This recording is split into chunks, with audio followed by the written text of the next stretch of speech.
welcome everyone in. We had the countdown. We did the thing that we do every week, plus or minus an hour at this time. But what were you going to say, Vlad? Our listeners are dying to know.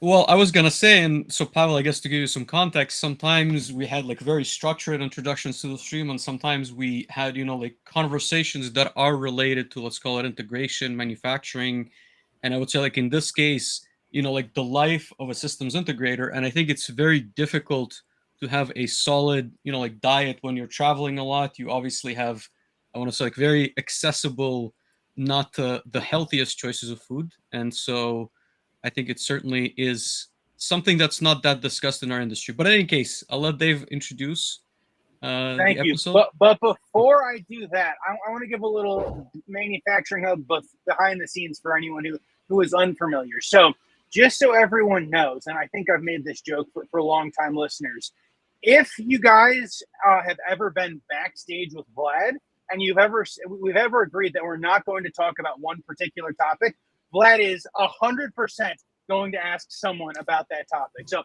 if there's like a secret thing that you guys have coming out that you kind of want to like tease behind the scenes, absolutely do not tell that, but be to Vlad during the pre-show call, lest it immediately goes out live and on the air. But having said that, everyone, welcome to Manufacturing Hub. Very excited kickoff of the robotics theme today. We want to thank the folks at Solus PLC for going and sponsoring this, and the folks on camera with me will certainly have more to say about that when we get to it. But we'll let everyone know Solus PLC has, earlier at the beginning of the year, launched a whole bunch of robotics courses as well, and so we will certainly go ahead and talk more about that as we go. But very excited for the robotics theme. Very excited for the robotics team. So I guess without further ado, everyone, officially welcome to Manufacturing Hub. My name is Dave. This guy down here is Vlad. We want to welcome our guest, Pawel Krupa, to the show. Pawel, thank you for being here. Welcome. Glad you guys having me. Thank you so much for joining us today, Pawel. Before we dive into industrial robotics, could we get an introduction of how did you get into manufacturing? Ultimately, what was your career like and what it is that you do today? Sure, of course. So basically, if we go all the way back to my technical school, I started as a technician of teleinformatics, which is kind of a mix of an IT, a little bit of electrical and mechanical knowledge. And going from there, I always thought I'm going to pursue the career in IT. However, when I went to studies, that kind of changed because that was the first time I've seen robots. So I decided, well, that seems like an interesting path. And back then, it was 2011, 2010. It was a pretty new subject, which wasn't very explored. So I was like, well, that's something that I can feel challenged with. And I liked the way how the teachers were doing all of the classes during the studies. And slowly, like this, I started getting more and more into the topic. And therefore, during my studies, of course, like probably most of us, were trying to make some money on the side. So I was doing many jobs. One of them was like pizza delivery, restaurants, like all of the stuff that people do during the studies just to get some extra money. And one day I spoke with a friend and like, hey, right now I'm looking for a job. I would like to make something on extra. And he was like, yeah, I know someone that is doing some hiring for like projects during the weekend. And it's for like robot programmer. I'm like, well, that sounds interesting. That sounds like something I want to do. So that's how I started. And then in 2011 was the first time I went to an automotive plant. I saw the robots and I can say I kind of fall in love with them. And that's how I started my journey. And ever since, I've been close to the robots and I've been programming them since 2011. Awesome. And I guess, so you had an official curriculum or an official class that you took in your college, or was it a general class and then you had to maybe fill in with the, like with one of the manufacturers? How was that maybe learning curve for you? So we had a class strictly on robotics during my studies. So it was in a curriculum of your studies. So I think in the second or third semester of my studies, there was a class that was assigned to robotics. It's a little bit different in Europe because you don't really choose the subjects that you would like to, at least in Poland. You don't choose the subject of all of your topics that you would like to get throughout your studies. It's kind of predefined. And then as you do your master's, the master is more leaning towards the subject that you're interested in. So basically, there wasn't much during my bachelor's degree, but then when I moved to the master, that's where I got a little bit more deep into the robotics and a little bit deep into controls, pneumatics, electric, mechanical stuff. Gotcha. And if I want to ask maybe like a more general question when it comes to industrial robotics, so I guess at the top of my head, I know there's, the obvious ones like the arms that you see palletizing or moving objects. You also see, Delta robots with sort of like the 3 pivot arms that do high-speed pick and place. There's now the Boston Dynamics, right? The Spot robot, which TBD, I want to say like on the use case, like when you say like industrial robotics, like what do you think of, and maybe like what are the general categories that you would put the devices into that? Yeah, I think it's a very great question that you're asking, and maybe we can throw something out there. I think that the term robot itself became very popular overall. Like now we have mobile robots, then we have something called RPA, which has nothing to do with the robots that we define them. I think it would be very nice if we could, or someone could come up with some new nomenclature for like industrial robots, because it's very confusing. Even though I don't know if you guys ever tried, or maybe we have some headhunters listening, trying to find a robotics engineer. Like the moment you put it in, there is such a variety of skills required depending on what robot we're talking about. So I think it's a very valid question. So in my world, if I talk about robotics, I'm talking mostly about the palletizing robots and the 6-axis robots. So the robots that have 6 axes. I do also a little bit of delta robots. So everything that probably, if someone is not familiar, comes with like a kind of, let's say, heavy machinery. So the robots I work with would be limited to those. However, I think there are also like Cartesian robots, like gantries, which also sometimes are called the robot, even though it will have 1 or 2 axes. So if we're talking like about the robots I work with, mainly the industrial 6-axis robots are the Delta robots. And that's a good point too. I had forgotten about, I guess, like MIRs or AGVs, right? Like also, because I think we bundle them into robotics, but ultimately they're like completely different. It's like worlds apart. You're just mapping like an area versus like executing movement from like an axis standpoint. So yeah, I like that point. Yeah, and then also, even though if you go back in the history, like the very first device that was kind of called a robot was like a crane-like device that was programmed on a paper that has like a dots inside. You put it into the machine and it was just executing like pick and place application.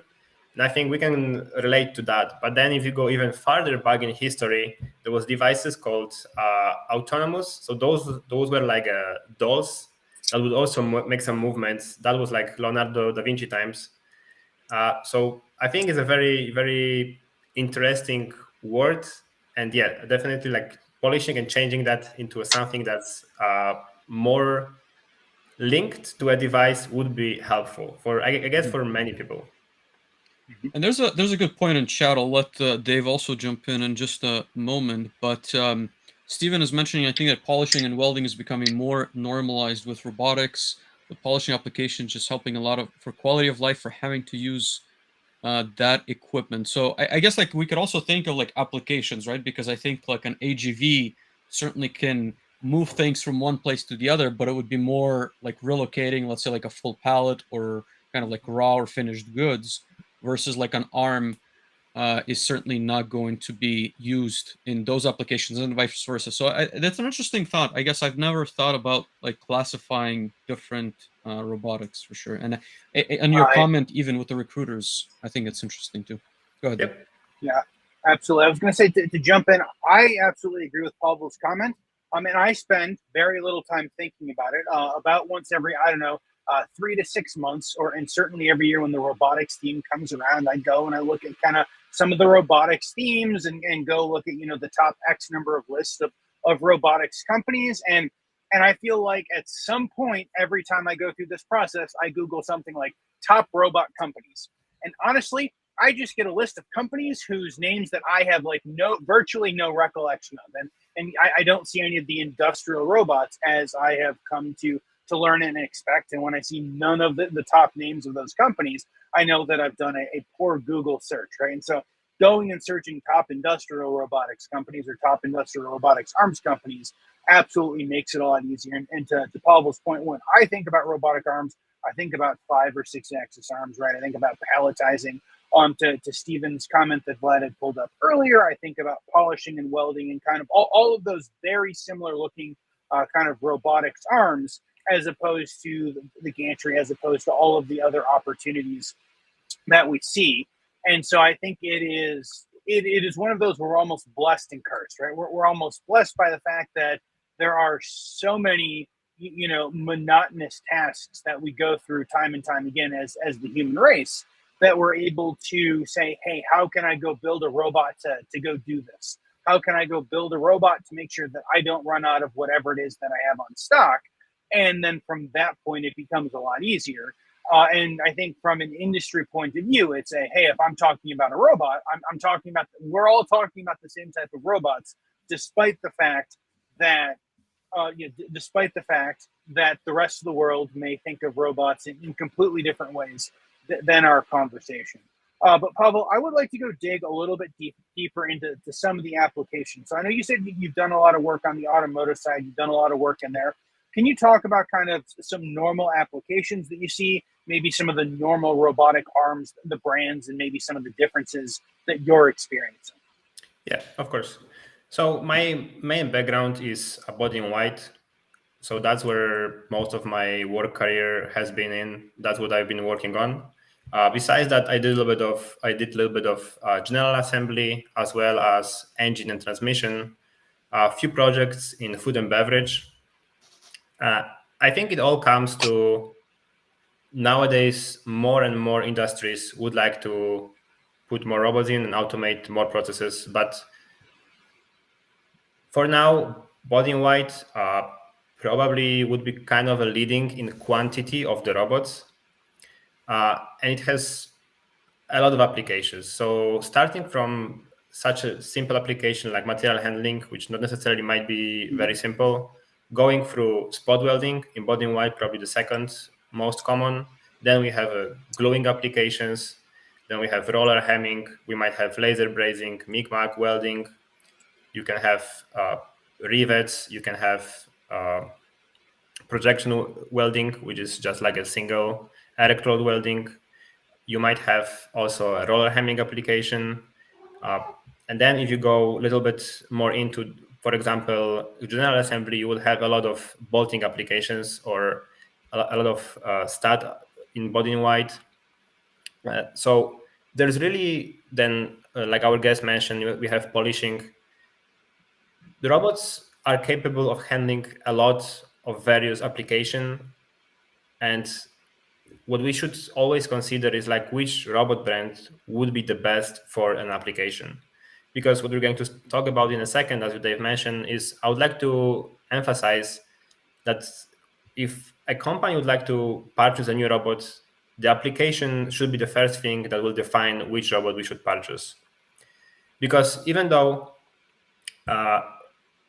if you buy a robot, basically, let's put aside the programming. It's all about how easy would it be to implement an application on a robot. Does the manufacturer have some, let's call it plugins for now, that will enable us to make the use of this application easier? Is there something that is going to help us implement it and maintain it during our use of the robot? I think that from my experience, that is probably one of the leading issues that I found when I work with customers that are trying to start working on robots. To give you an example, I've been invited or working on a project once that was doing machine vision. So that was a Fanuc robot with IR vision that was picking a very small paper clip and was putting it paper clip size piece of metal and was putting it in a very tight space. And what happened is somebody called, okay, we want to purchase the robot, we want to start integrating robots. So we know a little bit about the robots, but we don't know too much about the application. So the lead brand was Fanuc, so they called Fanuc and they say, hey, we want to add a vision system. And the Fanuc said, well, great, we have our IR vision.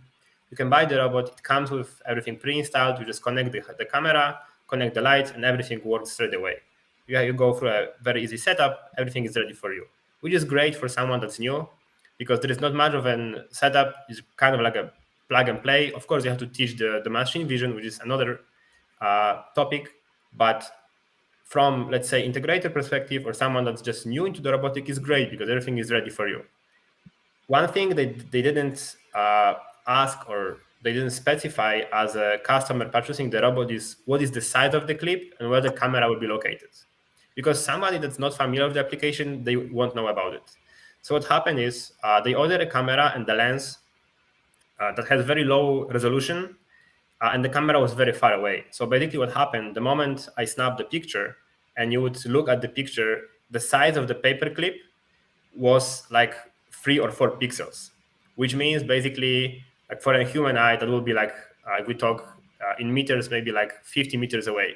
And that you would need to imagine you want to pick something that's 50 meters away with like a pair of like fingers, which would be very hard to do.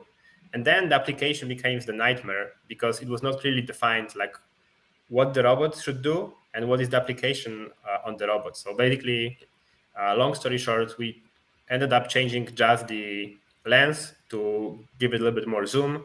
So we were able to get it the image much bigger, so it would take more pixels, so it is more accurate to pick.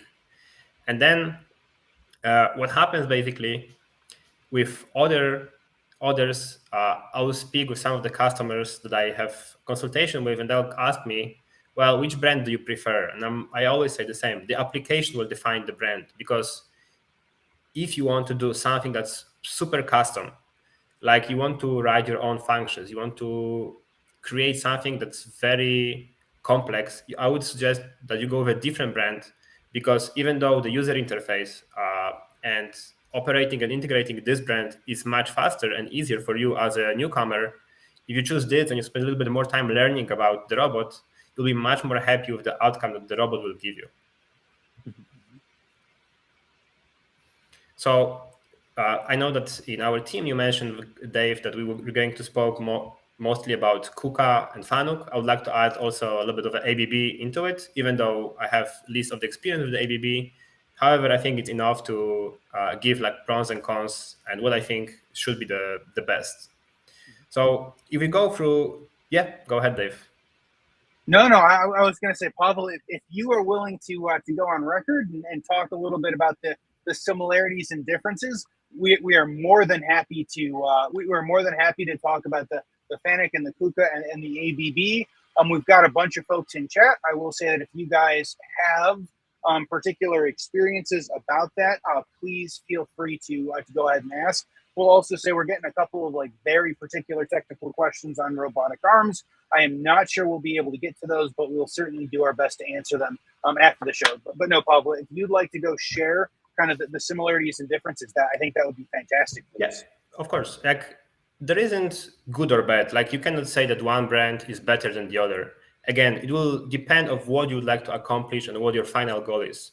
Like it's kind of like you can buy an electric car or a petrol car, but depending on what your needs are, like if you have to travel 500 miles a day, you can buy an electric car, of course. But you have to keep in mind that you have to stop, charge it, and then go farther. So yeah, of course it's doable. But you can buy a petrol car, you just fill it up once, and maybe you'll be able to go the 500 miles in a single go. It's the same with the robots. Every robot can work with every application, but choosing the robot for the application will probably speed up the process and will result in a better or worse outcome for later on maintaining that robot. So I think we should also mention that I am a system integrator. Now you have to take a look at the robot from 2 perspectives, at least I would say. One of them would be robot integrator, which is like how easy is it to implement the robot? But if you think about the lifespan of a robot, that will be maybe like 1% of the robot lifespan, because the 99 is the robot working and maintenance or production maintaining that robot. And that should probably define which robot you're going to choose. So based on its mechanical components, based on ease of access to the service, ease of access to the spare parts, ease of access to the support, and so on and so on and so on. So I'm going to focus on the first part, which is the programming, as I don't do so much of the support. I do production support, but it's not as often as the integration part and programming. But the integration part of the programming can greatly affect your maintenance, right? Because if the robot is not programmed correctly, then it's going to just lead all of the issues and drag them into your maintenance and production. So if you compare the brands like Fanuc, ABB, and Kuka, for example, and so I'm going to very quickly stick with the maintenance. What I would advise anyone that is trying to purchase a new robot, especially for the new people, is to try to just contact sales people or try to contact support and see how responsive they are and see what you can get out of them. What suggestions, what options, how do they explain? Do you like the customer service experience? Because once you buy the robot, most of the companies will give you a warranty, and you're going to talk with them and ask them a bunch of questions, or you're going to ask for spare parts and so on and so on. So if that experience is not good, then maybe you should not choose this brand. Maybe you should focus on the other one. And then regarding the maintenance, you need to dive a little bit more deeper into what's the most changed components in the robots, which it will be either grease or oil. So that's something, or the batteries. Those are the main components that are, I would say, at least should be yearly changed. So of course it depends how much do you use the robot and what is the robot meant to do, because then if you have a robot that is dedicated for a food and beverage, then you'll have to clean it. If there is a foundry robot or it's a washroom robot, each of those robots will have different specifications regarding the maintenance. But again, reach out to the company and ask how much of a maintenance does the robot need and if you can handle it.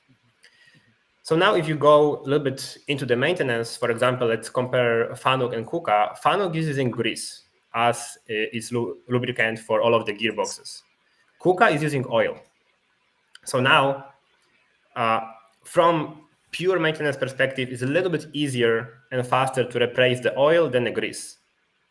But it doesn't really define which robot is going to last longer if you do the PMs correctly. It's more about doing those PMs on time, following the manufacturer specs, and doing what's recommended, because that is going to extend the lifespan of a robot.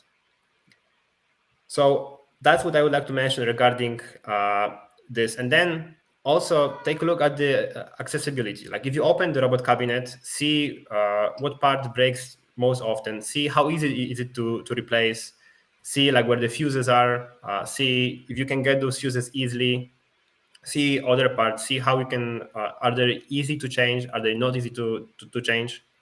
So that would be from, I would say, electrical and mechanical point of view. Now we need to go, if we still talk about maintaining the robot, production, and so on, we need to look into troubleshooting the regular production. So how are the faults displayed on the robot? Are they easily readable? Is there a description to the fault? Is there a remedy to the fault?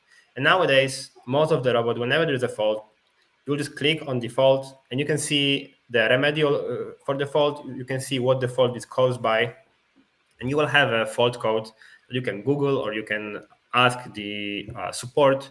Say, hey, I got this fault. Let's see. Could you help me out? What does it mean? How do I solve it? And so on and so on. So those will be the things that I would suggest checking out before buying the robot if we think about it long term. Now let's talk for a second about the programming part. If we know the application, and ideally we are the expert in the application, and we know what is required from the application, then we should choose the robot. So if it's going to be a pick and place application that requires only taking a piece of metal or any element from one place to another, the brand probably doesn't matter. However, if you have to pick an element and you have to place it in a tight spot, or you want to do some kind of a check on it, or you want to see where you place it, or like you want to track the motion, you want to check some forces when putting the element somewhere, that's where we should consider which brand might be the most useful for us.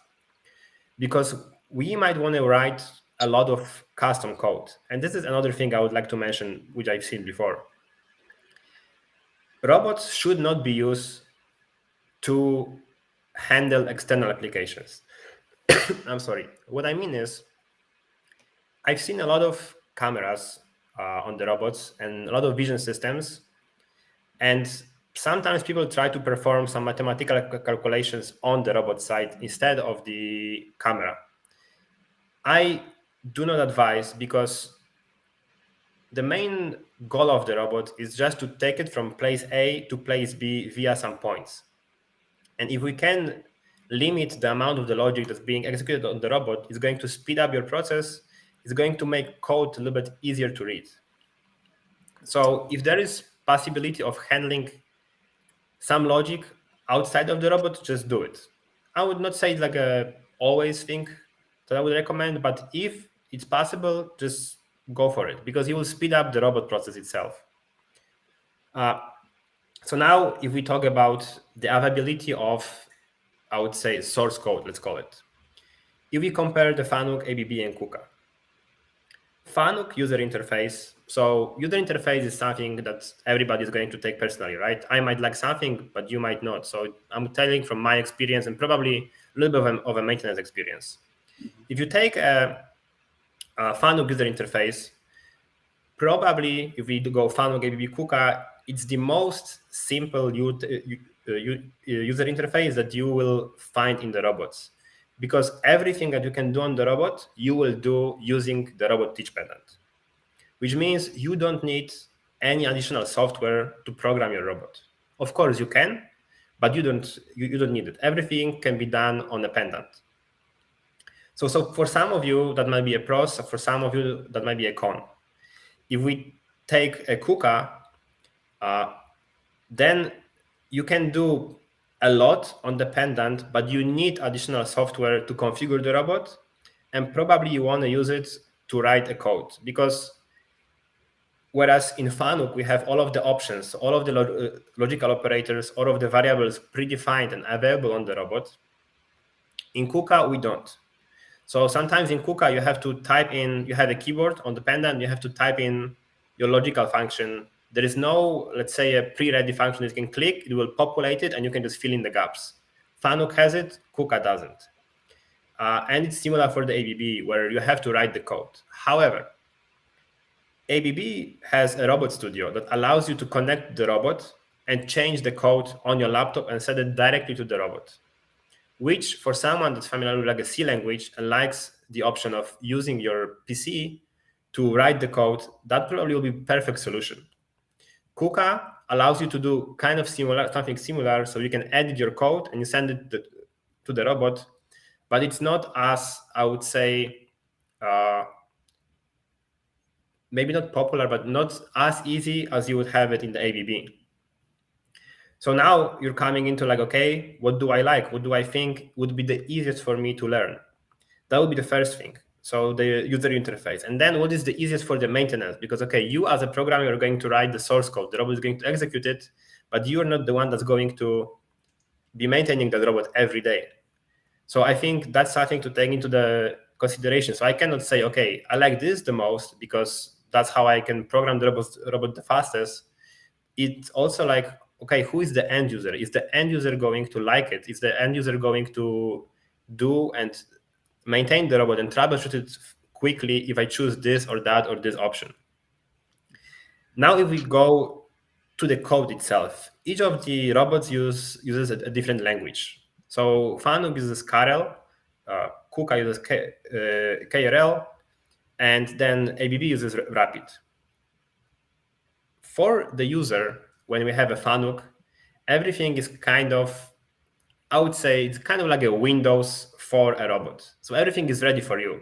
You just click and play.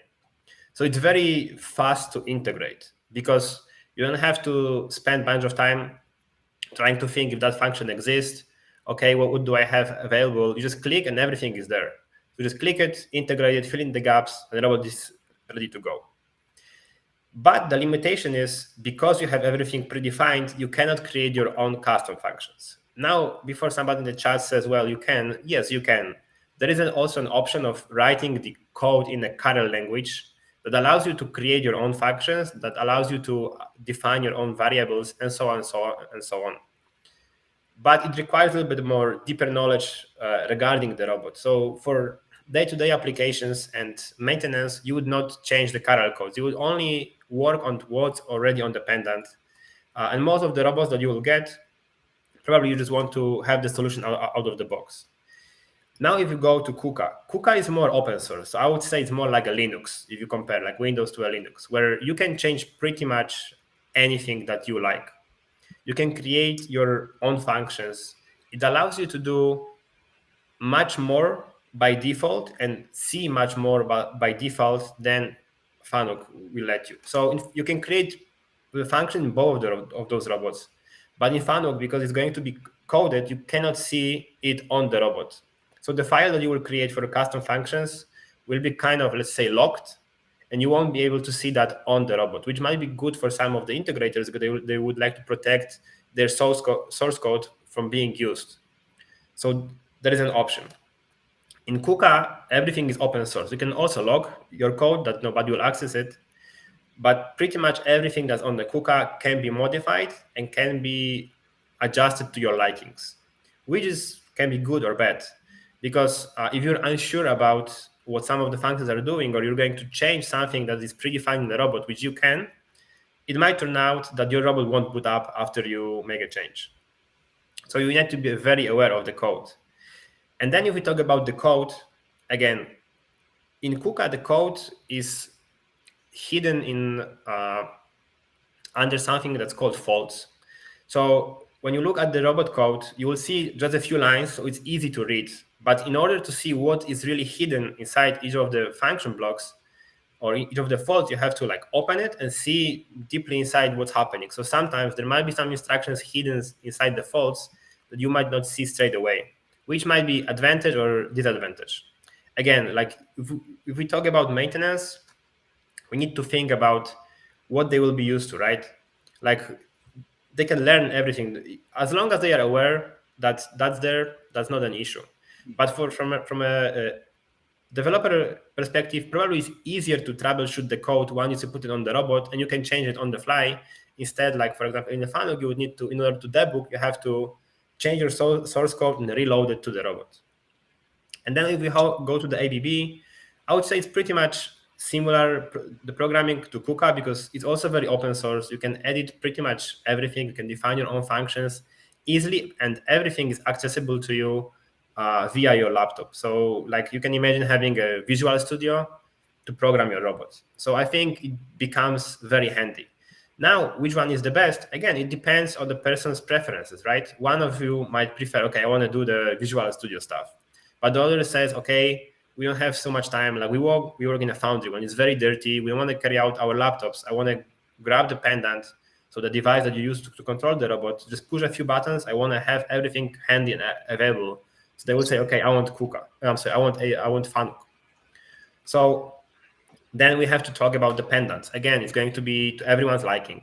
If we have a Fanuc pendant, Fanuc, at least for me, likely kept all of the buttons. So again, you can use the pendant to do everything on the robot, and you have the buttons, which means regardless of the industry, if you have gloves, if you have dirty pendants, if you have dust, whatever type of pollution, you will have a pendant and you have physical buttons to push on the robot. If you go to Kuka, the Kuka has, well, if we talk about the newer model, so the older model, the KLC2 had buttons. Then they get rid of the buttons, and right now we have only touchscreen. What is great is like the ergonomic of the Kuka pendant, because it's big, you can see a lot of information on the screen, but it is only a touch screen. So now it might be someone's liking or someone's not liking. If you have gloves, it might work, it might not work. If the pendants get dirty and you cannot push it, then it might cause an issue, right?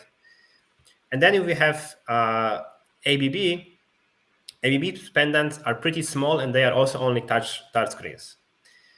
And one more thing about using the robots. So jogging the robot itself. So use the pendant to jog the robot. In Fanuc, we have only options of using buttons. So you have the physical buttons to push that will move the robot. If we talk about Kuka, you have two options. You can use buttons, or there is also a 6D mouse that you can use. So imagine like a joystick to move the robot. And in ABB, the predefined way is a joystick that you use to move the robot. So again, someone might like this, other people might like that. Again, up to your preferences. Just keep in mind that those are the choices that you will be given. So those will be like the prerequisites to choose the robot. Define your application. Define if you want to do a lot of custom logic or you want like a ready-to-go solutions. And now if we talk about ready-to-go solutions, something that I would like to mention, if we have anybody from sales, from any of the robot companies listening, I would like you guys to highly advertise and make your customers aware of the software options that robots have. So with the robots, it's pretty much like with buying a car. You buy a robot and you can buy options to it. So let's say you buy a car and you want to add, I don't know, some rear view cameras to it, or you want to buy additional mats for the floor. It's the same with the robots. You buy a robot, it will come with some stock predefined options, and then you can buy add-ons to it that might help your application. So you might buy a robot and you are not aware of an add-on that they had, for example, for, I don't know, arc welding. So you struggle a lot writing your own code, trying to create your solutions for communications and so on for troubleshooting. Whereas you might ask any of the manufacturers, hey, I want this robot to do arc weld. What options for arc weld do you guys have? So it will be very important for whoever is buying a robot, especially the first one, to like know, okay, I want this robot to do this, this, and this. Just describe what you want the robot to do. And that probably will help the salesperson to guide you to a better understanding of what the robot's capabilities are. I think that's a very big part that we're missing nowadays, and people are not aware. There's a lot of add-on solutions that are showing up on the internet that allows the robot to do more, to access them easier, to control them easier, control them remotely. But I think a lot of people are not aware that most of the robot brands already have those capabilities. It's just that the options are not there. Mm-hmm. So it's very important to know that this is on those robots, and it's possible to do something that you want to do without writing very complex code. It is already predefined for you. Wow, there's a lot of really good information there. I certainly appreciate such a thorough walkthrough. I think that anyone who's looking to select a robot or is probably in the process of either integrating robots in their facility or maintaining them should definitely listen back to this episode. We'll make sure that it gets in the right hands. So definitely appreciate that.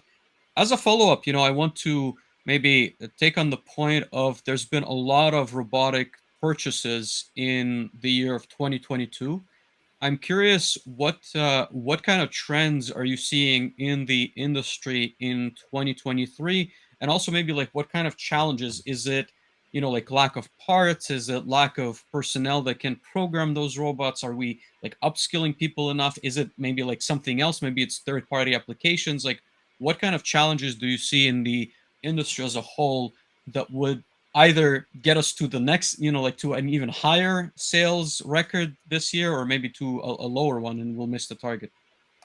So I think it's sometimes very hard to predict what's going to happen with the economy and what's going to happen with the market. However, I think what happened in the past few years kind of showed that automating as many processes as we can might be helpful. However, we have to keep in mind that not everything should or can be automated.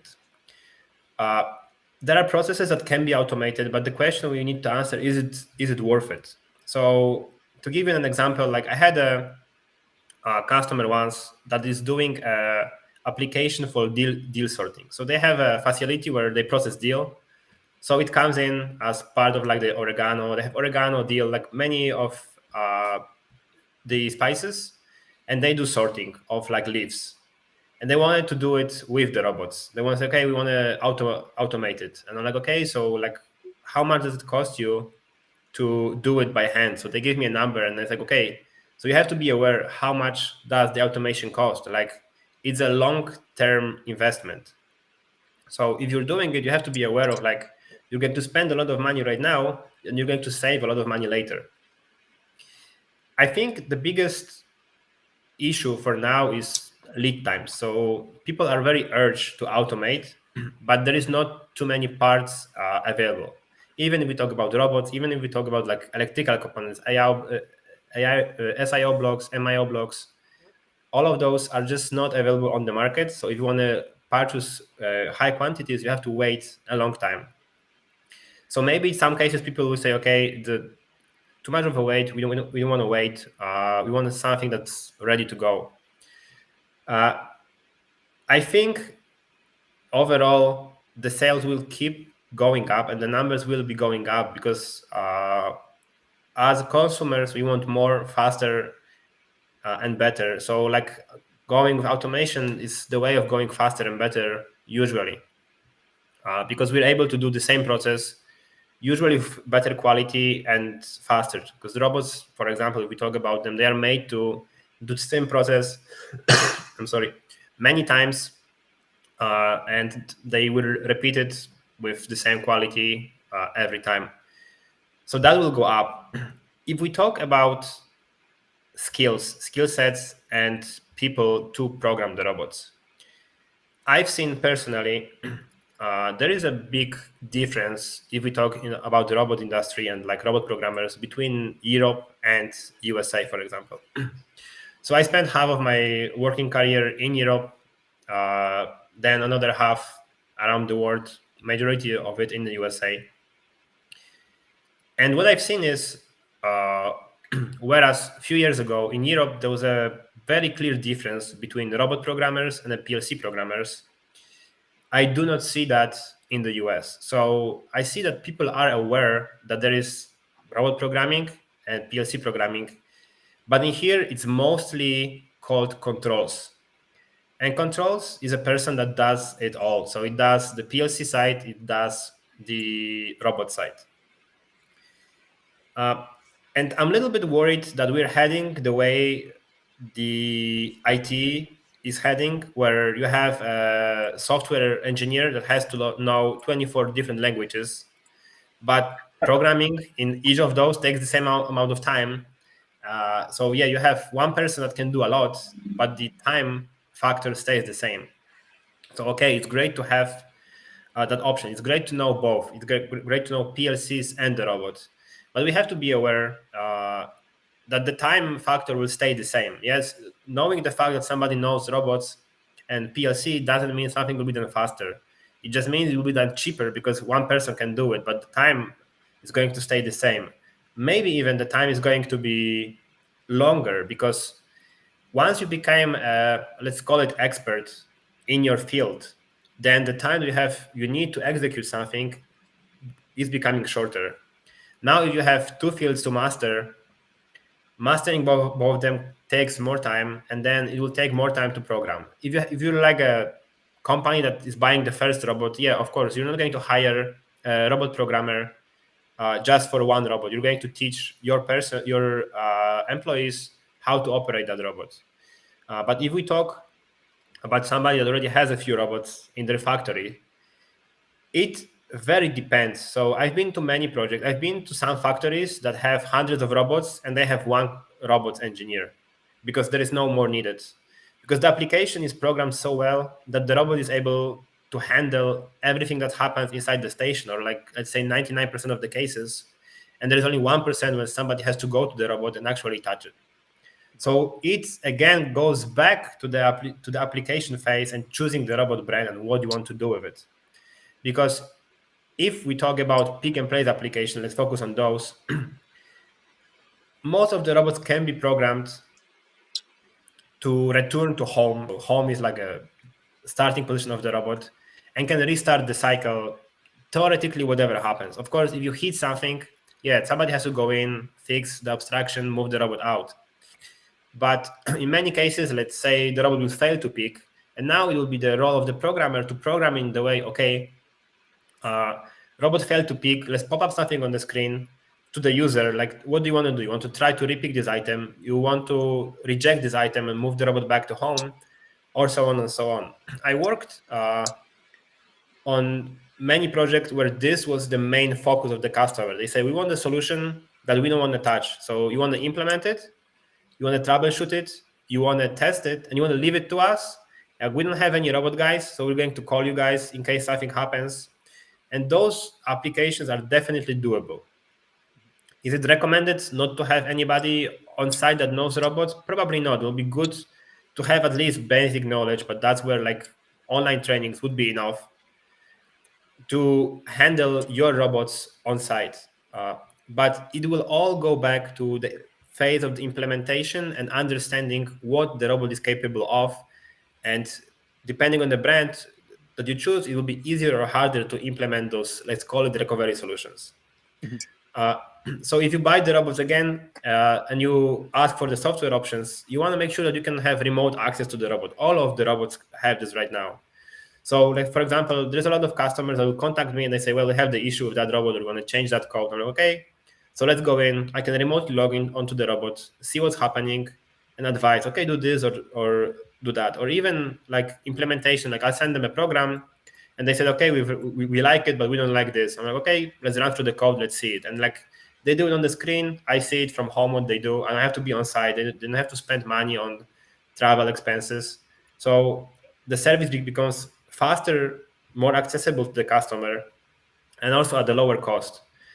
But again, it will go back to purchasing the robot and like, have you purchased the option of remote access? Yes or no? If you didn't, well, then you have to now pay for specialists coming your way. Mm-hmm. So I know that kind of floated off the topic, but if we still go back and talk about the people that are doing the programming, I think it will depend on the company. The robot's job can be like a side hustle in means of like you have a controls engineer and he learns it just to do pick and play applications. If the application is simple enough, I would say you don't need a robot programmer. Like, also, what I would like to highlight, robot programming by itself is not something that should be considered as I would maybe not sell it as a job, but like the robot without any tool is just a piece of metal. It serves no purpose, right? You might be the best programmer, but if the robot has no tool, there is nothing that the robot will do. The moment you mount the tool on the robot, that's what is going to define if you're a good or bad programmer. What can you do with that tool? So you have to be aware of the application that you're going to use, and you have to be aware how the robot can behave with that application. So if you take, for example, spot welding, right? You put a spot welding gun on the robot. Okay, are you aware what is like a gun compensation? Do you know how to approach a spot weld? Do you know what should be the distance from the spot weld to a fixture or to any obstructions? What will define a good weld? Is it the angle? Is it the pressure? So knowing just the robot nowadays is not enough. You have to have some second set of skills. Usually application will help a lot. If you know controls, okay, you can do pick and play, let's say, application, and you will become, we can talk about this a little bit. I divide programmers onto like three main categories, which would be like robot driver, robot programmer, and then robot expert.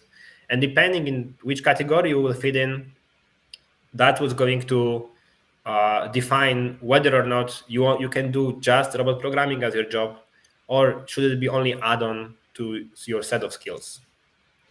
Oh, let's take a pause on that, because I think those definitions are definitely interesting. I want to mention before we go into an ad read, so Michael had a bunch of really good points, one of which was that Rockwell can now allow you to do motion on robotics using PLCs, but that's going to be a question right after the ad read, which is going to be us exploring, I want to say, third-party applications when it comes to robotics. But before we get there, Dave? I want to say, everyone, short-time, long-time listeners, this is a momentous occasion. We're only 133 episodes in, and Vlad realizes that we have to do an ad read. So this is amazing. It may be super self-serving because we would like to thank Solus PLC for sponsoring the robotics theme. If you're an engineer or a technician looking to break into industrial automation or upskill, Solus PLC is your go-to resource. They've got these super in-depth tutorials and online courses that cover all the nitty-gritty from PLC basics to HMIs and even robotics. And the best part, you're learning from the people who actually do the stuff for a living. No textbook nonsense, just real-world skills that you can use. Thousands of students from companies like General Mills, Amazon, and Tesla are already getting ahead with Solus PLC. So whether you're a pro or just getting your feet wet, there's something for you. What are you waiting for? Head over to solusplc.com and get learning. Vlad, I'm going to go throw it over to you because I know you guys have launched some robotics courses. I don't know if you have any comments on the robotics courses for anyone who might be listening right now. So I think we have the perfect person to talk about the robotics courses. So Pawel has built a lot of them. Pawel also runs Future Robotics, the channel on which we're streaming as well. So again, based on the conversation we've had thus far, a lot of experience, a lot of knowledge. And so all of that has been incorporated into the courses. Pawel, do you want to maybe give a brief overview of what's available? Yes. So we're still developing the robotic courses on the Solus PLC. For now, we focused on the basic Fanuc introduction that allows people to learn basic of the Fanuc robot. So if you have never touched the Fanuc robot or you have been working with other robot brands and you would like to get familiar with how is it to program Fanuc, I think that's a perfect course for anyone that would like to get like hands-on experience using a virtual environment that allows you to learn the basic of Fanuc programming. We also launched the second course regarding robot DCS that allows you to understand the basic of the robot DCS for Fanuc. So DCS are safety functions that are incorporated into Fanuc and can be purchased as an option that I spoke about earlier. So if you're curious why your robot stops when you cross a light curtain, or if you're curious why your robot stops when you open the gate, all of this is being explained in the Fanuc DCS course. And we have more courses coming this year. We're also open to any of the suggestions from our viewers. If there are any courses that you guys would like to see, or if there are some topics that you're interested in, feel free to drop it down in the chat or send an email to Solus PLC. And we're going to work on those courses as we can, and we're going to show them on the platform. I will make the comment, Pawel, and I guess like I only found that out after a conversation we had together. DCS, I guess it stands for two different things. So in the world of controls, distributed control systems, and in the world of robotics, dual channel safety, which can also be in the safety side, but something I had not realized when you were putting that curriculum together. But I think it's an interesting fact, I guess, for those of us in controls. Yes. Without any further delay on that, so if you want to check out Solus PLC, I will have a link for you in the chat.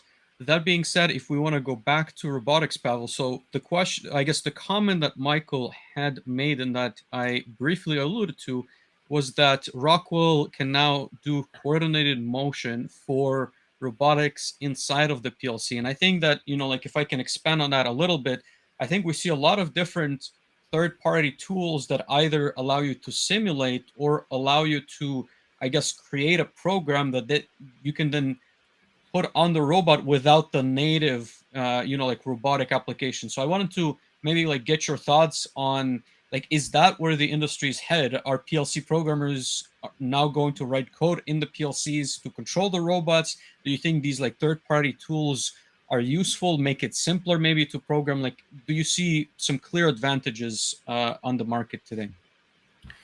So regarding the question itself, I have not personally tested. However, I think it's a valid point. But the question or the statement I would like to make is kind of referring to what I said earlier. Robots itself are made to move from point A to point B the fastest they can. The less logic and the less workload of thinking what to do on the way they have, the faster they will move. One thing also that would make a difference between a controls engineer and a robot engineer, which I personally see as the biggest difference, is when you're programming a robot, you will deal mainly with motions. And you have to be aware of how a motion or how a logic is going to affect your motions. So if we talk about cycle time, which probably is one of my favorite topics and one of my favorite actions that I will do on the robot, sometimes we are unaware how moving one line of a logic will affect the entire process and the entire movement of the robot. So again, if we talk about very simple pick and play applications and using PLC to control your robot, sure. But if you want to squeeze out everything that's possible out of the robot to make it as fast as you can, as optimal as you can, and you be as proficient as you can, I think this will become a limitation because there is still data that has to be sent over from the PLC to the robot. So there will always be small delay. And then again, one thing that is not being considered is the motions itself. So if a robot is moving through 2 points and there is a logic command in between, that logic command might or might not affect the movement. So now, I don't know, you might be able to control your motions through the PLC. I'm not quite sure how that's being done currently, but this is the question: how is it going to affect those motions? Is it going to slow them down? Is it going to speed them up? Is it going to allow you to manipulate those motions the way the robot allows you to do it? But if we talk about those third-party applications, the way going forward definitely is simulation and virtual commissioning. That is a topic I've been mentioning for quite some time, probably like starting around 3 years ago.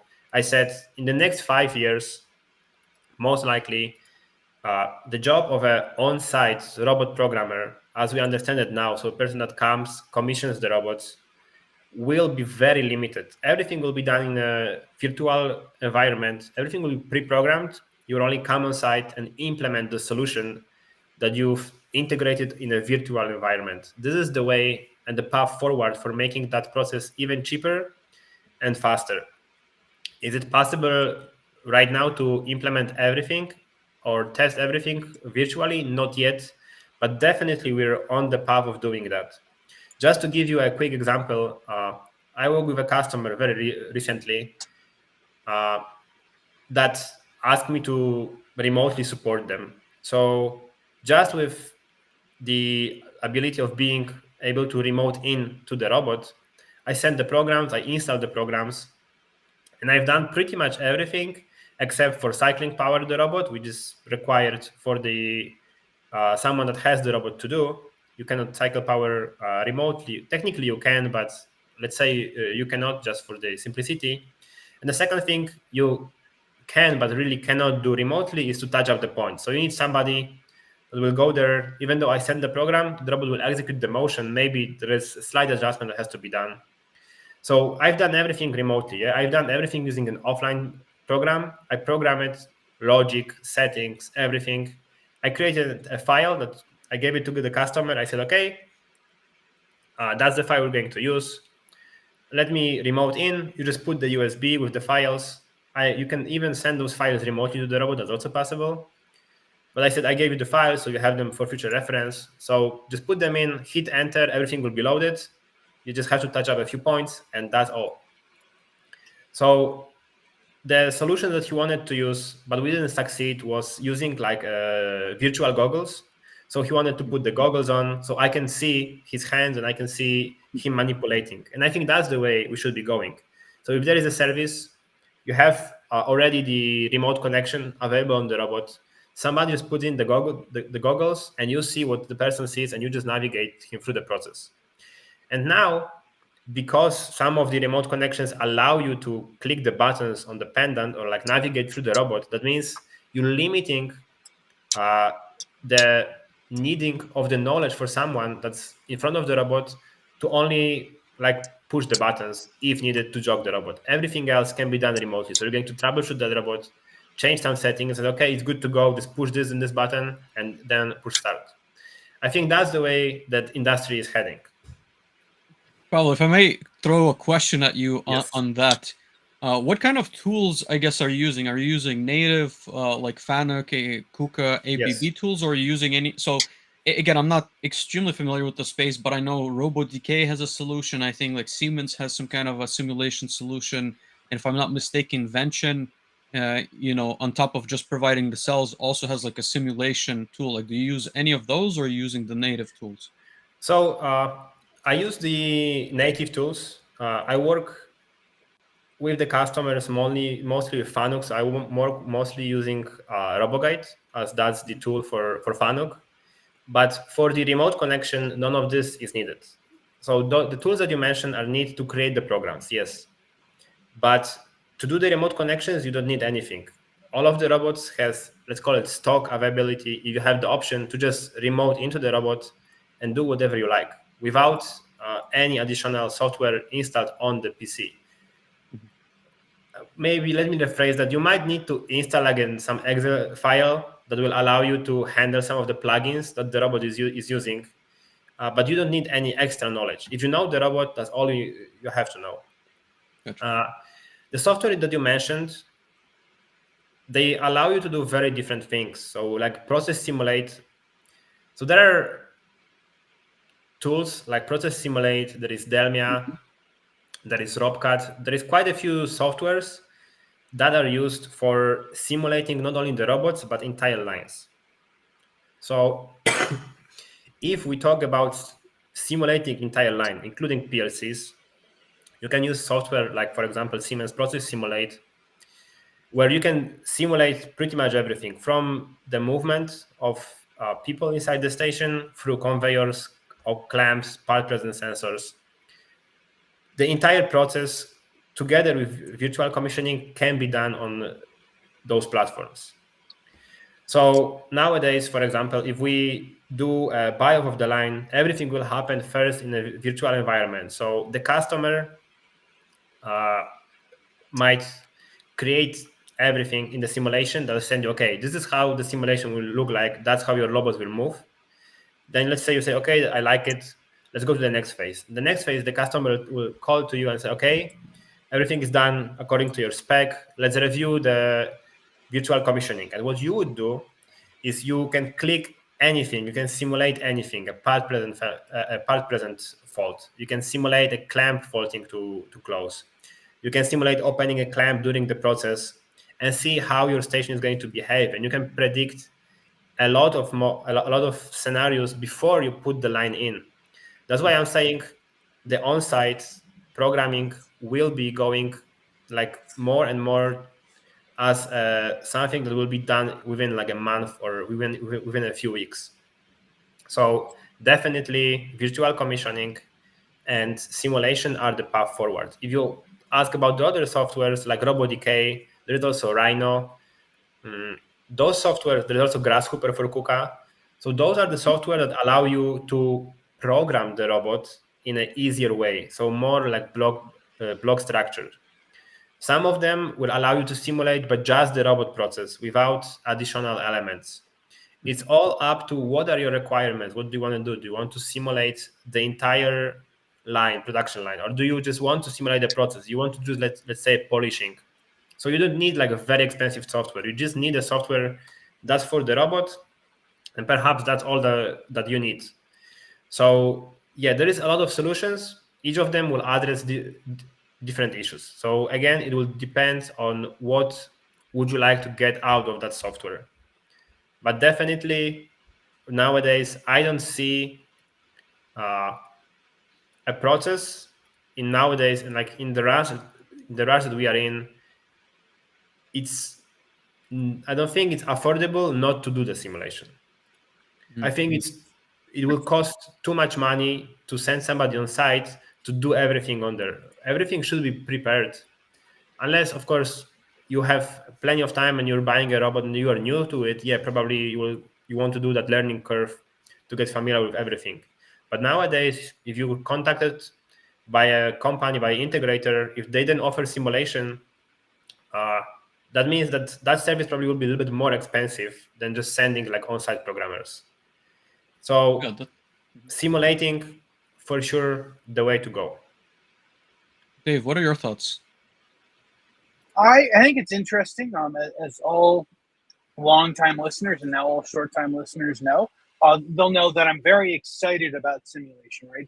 For all the reasons and more that Pawel is saying, it seems like, especially if this is going to be a repetitive process, if this is going to be a process that we're going to have to take the line down or is very critical to what we're doing, there seem to be more and more reasons that it logically makes sense to go through the process of simulating this before.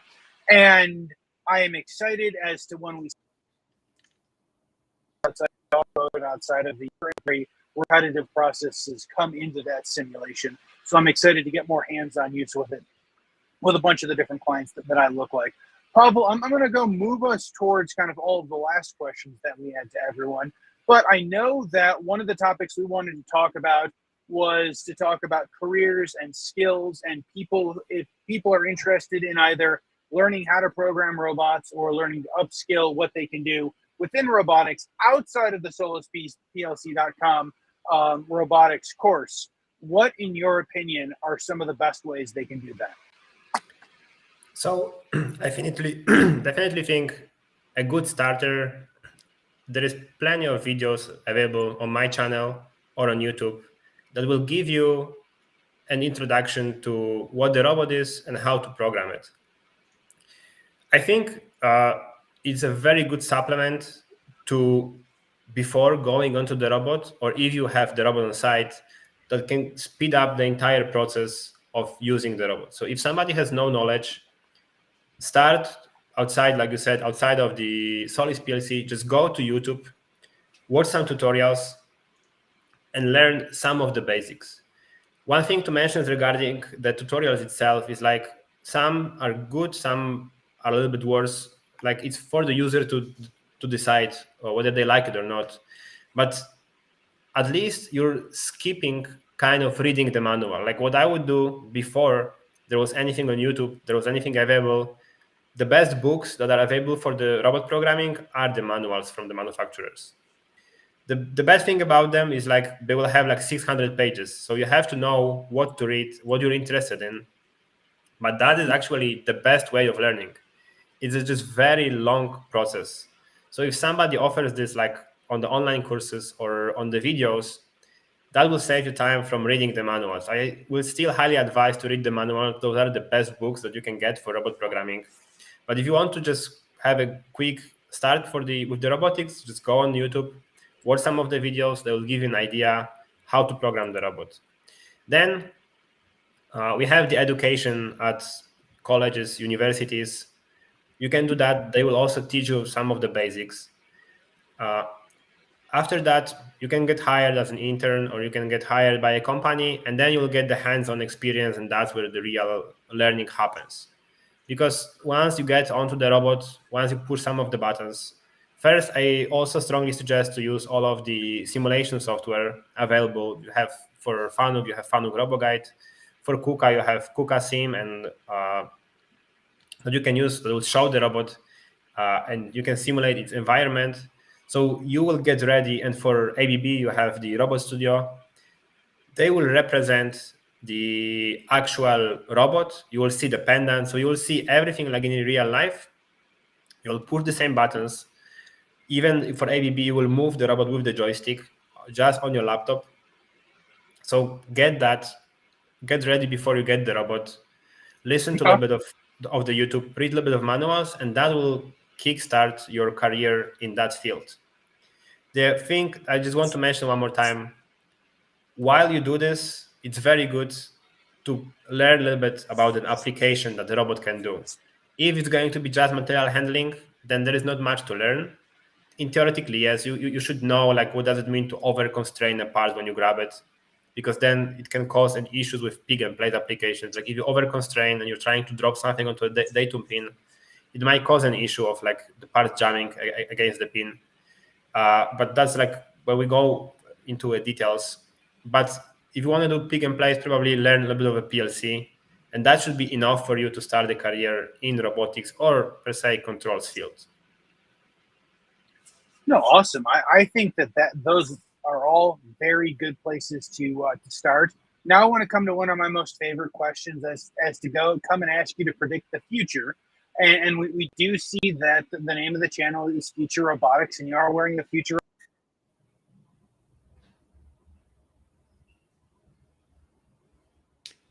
Sounds like we lost Dave there for a second. So Yes. I guess I will shorten, or I guess give you the question, Pavel. So we are looking for a prediction of the future when it comes to the industry of robotics. Yeah. So I think I kind of already mentioned and touched on that topic. I think simulation and VR are the ways to go, at least with the current state. I know everybody will ask about the AI.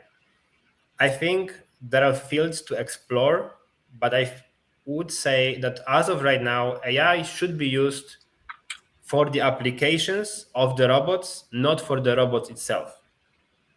So what I mean by this, if we have like a vision systems, well, let's leave the machine vision on the side and let's explore the AI vision, because it allows us to do more than just the machine vision. If we have spot welding, let's input some AI into it, how to optimize that process. Most of the weld controllers right now will give you a lot of feedback regarding the weld itself and optimizing the weld.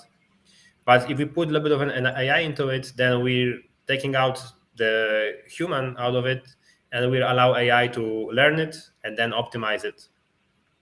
So let's say an introduction to AI is kind of like adaptive welding that we use for spot welding. That's kind of like learn and then adapt. So I would say let's leave the AI for applications, and let's focus right now on simulation and VR. Those should be the way, from my perspective, to go. So because those will allow for the robot industry to grow. Because the moment you feel safe that, okay, we bought a new robot, it costs a lot of money for a contractor to come on site. We have to pay all the expenses. We have to pay for everything. We have to wait. We have to check the availability. And now it becomes more of like, okay, we can call any guy that's anywhere in the world and he can help us out. We just need that option installed on the robot. I think that will encourage people to purchase the robot, because they will see it as, okay, that's an application that can be handled now from anywhere. Of course, there will be cases where, you have to go on the site, but I would say 80% of the cases you could use a remote support. So VR, remote support, simulation, and let's leave an AI for the robotic application. That would be something that I think is going to happen, or it actually is happening already. I love that. I think that is a very exciting future. So Pavel, we like to, for all of the folks on Future Robotics, we always like to ask for some content recommendations. So if people have watched this, they like what you're saying, we know we can go ahead and send them over to the Future Robotics YouTube channel, which Vlad has in the chat for everyone. Send them over to some of the Solus PLC courses you're having and are creating. But beyond that, do you have any other very interesting content recommendations that you would suggest? If we talk about the robots, I would say it's good to watch what companies are releasing in terms of their built-in applications. Mm-hmm. So if you choose any of the brands, Fanuc, Kuka, ABB, any of those brands, explore what are their main applications and what are the plugins that they have allow you to do. So, for example, to give you, that's something that Kuka implemented long time ago for aluminum welding. I forgot the name, so I don't want to say the name, but basically for aluminum welding, they implemented, or just for this welding, steel welding as well, basically for welding, they implemented a solution where the robot will close the gun and then it's going to twist clockwise or counterclockwise during or after that weld. So that's the functionality that the robot will have once you buy it. You don't have to think, maybe somebody that's a specialist in joining and welding application, they'll say, well, we need that because of the type of the material that we're using, the steel that we're welding, it's sticking. We need a solution to weld it easier.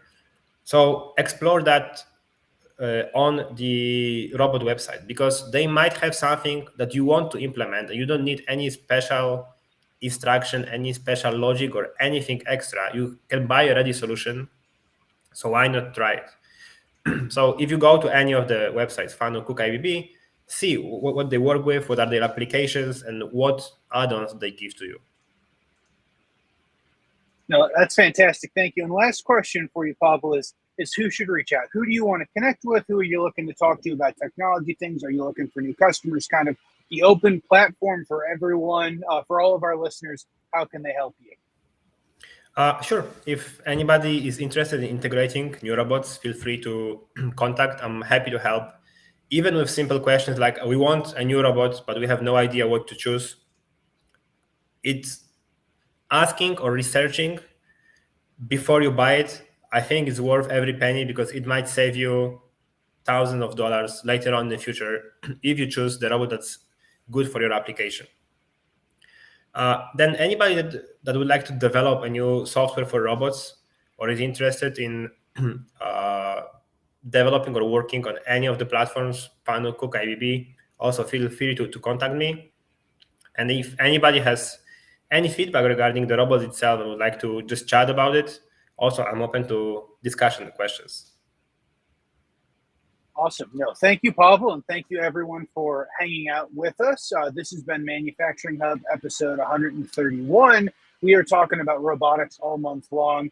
If you have made it this far, please feel free to connect with Pawel, myself, Vlad, follow Manufacturing Hub and Solus PLC and Future Robotics. If you made it this far in podcast format, please go hit the 5 stars and like.